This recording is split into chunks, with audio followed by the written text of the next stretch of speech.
I've missed you too, Mom. Listen, we will talk later. Right now, I have to run. Do what you have to do, honey. I love you. Take care of yourself. I love you too, Mom. I swung my legs over the side of the bed and sat there with my face covered in my hands. My head was aching, and I hoped that the pounding would go away. How come it was aching anyway, since I did not feel as if I had a hangover anymore? From my conversation with my mom, it looked like my mind had decided to go along with Eddie and act as if we were a happily married couple, although I still wasn't sure if it was the right thing to do. I pulled on the pair of shorts and the t-shirt that Eddie had given me and sat on the edge of the bed with my face buried in my palms. "Good morning, sunshine. Was that your mother on the phone?" Eddie said, startling me out of my thoughts. "Eddie, don't tell me that you are now eavesdropping on my phone calls." "I could never do that. I just happened to be passing by your bedroom when I heard you talking on the phone." "Blah, blah, blah. Whatever, Eddie. Anyway, I just wanted to let you know that I have prepared coffee and breakfast will be ready pretty soon." "Thanks, Eddie. I'll be out in a minute." Eddie left just as soon as he appeared and left me there trying to comprehend what was happening with my life. My life looked like it was suddenly in the fast lane and moving faster than I could cope. I had to stop myself from crying, convincing myself that everything would be fine. Stepping into the bathroom, I splashed water onto my face, making me feel much better before I finally made my way out of the bedroom and headed to the kitchen. As I stepped in, I was greeted by Eddie's sexy frame since he was wearing a pair of sweatpants, but his chest was bare. It felt how I remembered his back so well, his tattoo on the shoulders, his muscles so tight.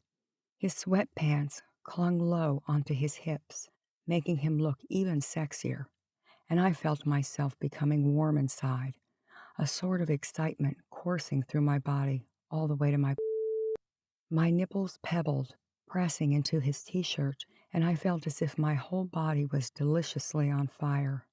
How could a man that I loathed so much make me have feelings like this? I could not remember any other man who ever made me feel like this, but with Eddie, I felt as if my virgin sex was calling out to him to come and fly away with my virginity. It suddenly occurred to me that Eddie was the sort of man that I was ready to do with things that were intimate and highly sacred to me, and the thought scared me to death. I would gladly let Eddie take my virginity as he took me to another planet where only two lovers belonged. I had the feeling that he would give me the sort of pleasure that I deserved, and much more, and I found myself creaming up in all the right places as excitement coursed through my body. I wanted Eddie in ways that I had never wanted anyone, lusted after him like a in heat.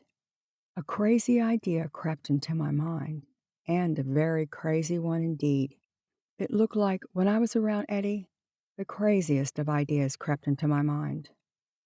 "So, about this plan of yours, Edmund," I began. "What about it, Amanda?"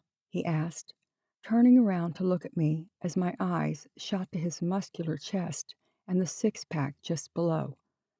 No wonder women went flaccid over him. "If I am to go ahead with the plan and play along with you, what do you expect of me, or what am I supposed to do?" "Good question. The first thing that we are going to do is to meet my dad and mom for dinner tonight while acting as husband and wife." "That doesn't sound too hard to work." "That is because you have never met my folks." "Surely, Eddie, your parents can't be that harsh, are they?" "Ha! I only wish that you knew what they were like, but once you meet them, I'm sure that you will make your own conclusion. I'm sure, just like many other families, you have your issues, but there is always a way to solve them. Will I be meeting your parents only, or is there anything else that I will have to do?" "I'm not sure if you are a fan of attending business and social events, because we will have to attend quite a number of those as husband and wife. Sounds like you live a very hectic lifestyle."